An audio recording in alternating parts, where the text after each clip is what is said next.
ลุงวันดูข่าวที่ของตกที่มาใส่รถไฟขณะกำลังวิ่งที่นครราชสีมานั้นลุงวันเศร้านะ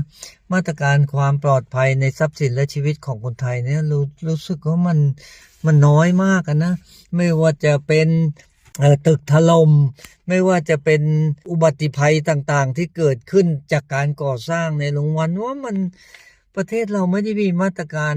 รักษาความปลอดภัยในชีวิตและทรัพย์สินของประชาชนได้ดีนะจนกระทั่งบัดนี้นะไอ้ตึกสทงที่มีคนเจ็บคนตายนะยังไปไม่ถึงไหนเลยนะแล้วก็งุบงิบกันลุงวันว่า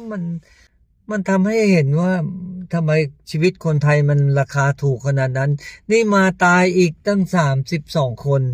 ลุงวันว่ามันเรื่องที่ไม่ควรเกิดก็เกิดนะอย่างมัน